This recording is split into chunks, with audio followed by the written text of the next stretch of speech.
Today we're going to be talking about the new Nanlux Evoke 5000B, and at this point I'm not even sure what is going on.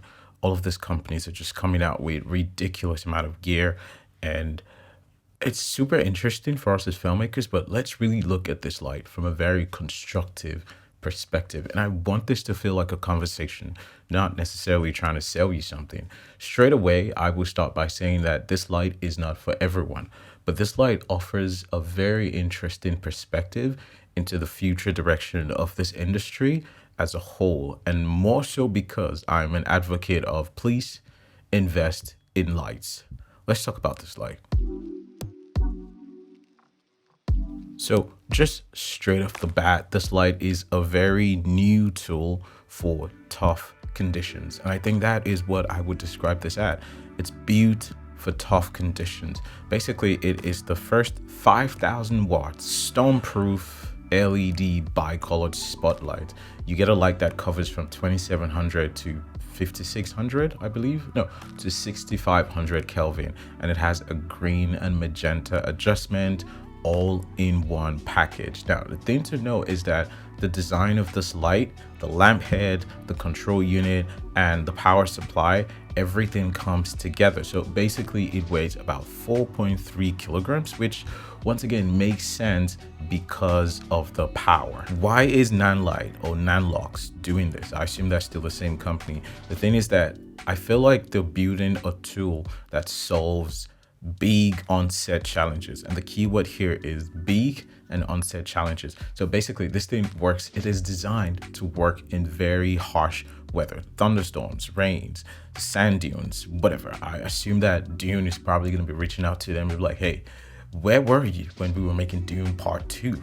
Probably we're going to use you for part 3. This light also gives a very precise control over the color and the intensity that you are going to be using. The thing that really interests me is the fact that it offers a flicker free performance in very high speed mode, and that's something that I will talk about very shortly. And that brings me to the next question: is this really a genuine move, or is this just some type of like a cash grab, we want your money situation that most brands are usually known for? And this is what I think. This feels like a real attempt to meet professional needs, and by professional I'm also going to explain what that means, because this light does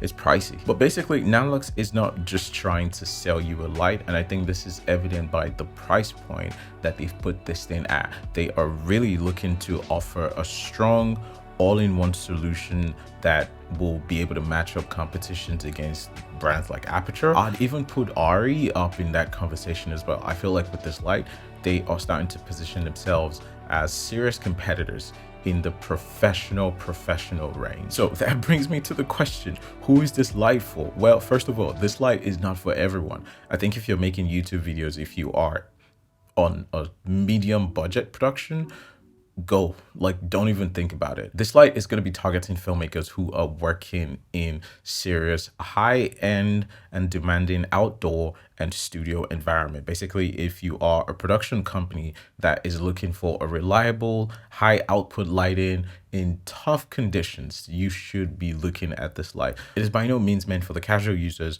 or for small indie projects. And in terms of just looking at what the value, what problem does this light solve? There are already lights on the market. Well, a few things.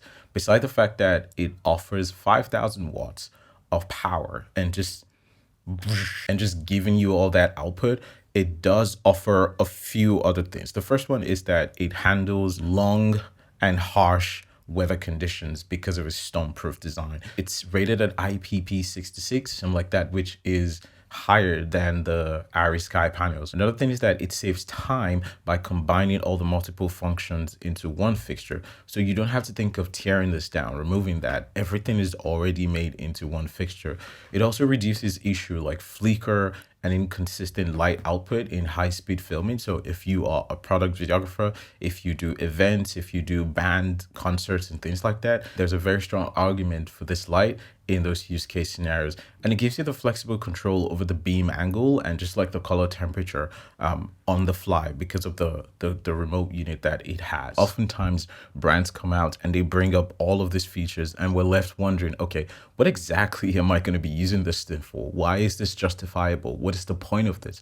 And I want to examine a couple of things that they've highlighted as the key features of this light and how that works in a practical scenario. The first one is the high power that this thing gives, 5,000 watts of power and storm-proof design. I think that this gives you, in a lot of ways, output, a very strong output in challenging outdoor or unpredictable weather conditions. You get something that is reliable, that even if it's raining, if it's snowy, if it's stormy, whatever, this thing is going to work. And I think that is very practical because in a lot of productions that would require something like this, because not everyone would require that, something like that is very key. The fact that they can rely on this thing to work in any type of weather scenario, I think it's really great. I think of productions where the rain has moved production time by a day or two. Well, I don't know if this is going to really stay out in the rain, but if that 10-15 minutes that you get of just blasting this light out in that thunderstorm is going to save your production, absolutely go for it. The second thing is that it has a bi-color range of 27,000 to 6,500 with green and magenta adjustment. And this really comes in handy when you have to match different lighting because of the ambient conditions. You walk into a space, the light looks a little bit green and you cannot really put your hands to it. You just have that green and magenta correction to be able to dial that in. Is that it just lets you fine tune the light to match the scenario that you are going to be working in. The third one is the all-in-one design. And for me, this is one of the biggest things because this just buys you time. It saves you time. The fact that you don't have to spend all that time tearing something down, putting this down because you need extra boxes or you need extra modules. It just simplifies the setup and the tear down in set production, especially if you're going to be using this in a fast-paced environment. It saves you time. And that's something that you cannot put money on. So we're talking about 5,000 watts of power, of insane power. This is bound to get hot in most cases, but that's another thing that they've really done well on this unit is that there's an efficient heat dissipation that's been somehow worked into this, which means that over a long periods of use, you do not have to worry that this is going to explode and blow up and burn in your face because of that system. So basically by doing that, they've reduced the risk of overheating so that you don't have to worry about things like that. Is this going to overheat? I don't know. I guess when this is finally shipping, more tests are going to be coming out. If Nanlux, if you'd like me to test it out, please by all means send it out. I'll go crazy with that. I don't know if it's not going to overheat, but for the fact that they've managed to be able to reduce the possibility of that, I feel it's great. It's a leap forward in the advancement of this light technology. Also, they have a precise dimming and anti-flicker free high speed mode. Basically what this means is whenever you take a video and you see the light flickering in the shot, it's because of the electric currents that is running in the light relative to the shutter of the camera. Some cameras have variable shutters where you can dial in that shutter to match the frequency and flickering of the light. But in most cases, it's just a little bit of extra work, which once again, all cameras do not have.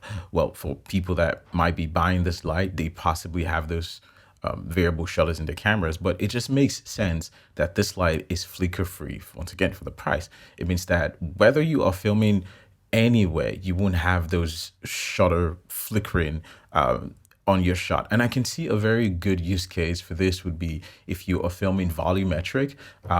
This light would definitely come in handy there because a lot of the flickering is already gone. So the real world application of this, I see this being used in a lot of scenarios, whether you are outdoor filming in extreme conditions or you are filming in the studio, trying to do slow motion shots or beauty shots for products and things like that, or you are into events and live broadcasts, which, you can just quickly set up and put this thing down. If you do high-speed cinematography, if you are doing lighting setups and all of these things, this light will come in handy for that. Now, it is important to know that this light, being all good, is not perfect. There are a couple of flaws just based off of what's been announced and what's been seen. And I'm sure that as more testing comes out, you will get a sense of where this light falls short more. There are a couple of things. The first one is that this light is heavy, and this thing weighs about 43 kilograms, or 95 pounds for, for the savages. One of the workarounds might be to use a very heavy duty light stand or to mount it on a portable rig that you can carry around. I'd even say whether you should consider a trolley or a dolly system when mobility is required, because it is not going to be easy for people to just keep moving this thing around. The next thing is the cost. This thing cost approximately about 14,800 US to 15,500 if you want the flight case to be carried in that. The issue is that this price point ultimately puts this out of the reach of a lot of people. I'd say about 70% of people. But one workaround might be that instead of buying this light, you could potentially rent it, or you could join. I was going to say that to suggest sharing the cost, but I don't think that is smart. I would just say rent the light. Do not buy it if you do not have the clientele for this. And the last one is, once again, the cooling management system. Yes, this light is optimized to be able to reduce overheating, but one thing is that no matter how good that system is, this light is still going to generate a significant amount of heat. It's 5,000 people. We're not talking low key here. It is going to get hot. I want to touch back on the cost, because that is what this ultimately comes down to. The light is good, but the cost, is it justifiable? When is it justifiable, and who is this justifiable for? Also, when is this not justifiable, and who should totally avoid this light? If you work in high-end productions or live events, I feel like this might be justifiable for you. If you shoot outdoors in very harsh weather, the stormproof design might be worth it. If you need reliability at a premium price, 100%, this light is good for you. So with 5,000 watts of output and precise bicolor control, you get performance that is very high for demanding scenes. If your production budget can support high-end gear, then the investment is really worth it. Also, if you're part of a rental house or a large production company, this light will add very serious value to your inventory. I don't think there are a lot of companies that have made 5,000 watts like this at this price point. And it means that versatility, which now you're no longer restricted by the confines of the sun and the moon, because 5,000 watts, you might as well just say you have the sun in your own pocket. If all of this thing sounds like you, then this light makes sense for you. However, I assume that, once again, not too many people are going to be fit into that box or category of filmmaking, which once again brings it to us. When does this not make sense? If you're a low budget indie filmmaker and you mostly shoot indoors or in controlled settings, you probably don't need 5,000 watts of power. I don't know what you're filming. That's too much.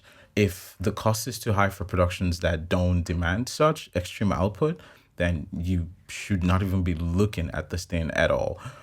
If you need lightweight gear, if you need portable gear, then at over 43 kilograms, this thing is just too heavy and doesn't make sense. If you're looking for something that is quick and nimble that you can move around, well, just consider all the cheaper alternatives out there. Basically, who should avoid this light? Hobbyists? Amateurs? Is that even a thing? Like, I'm not even sure I could use the word amateurs. Medium budget productions, avoid it. This gear is built for professionals who face extreme lighting challenges. And if you start out or you are working on small projects, just 15,000 is not practical. Let's not waste our time. And I sort of have a table that I've just sort of drafted out in terms of comparison to competitors.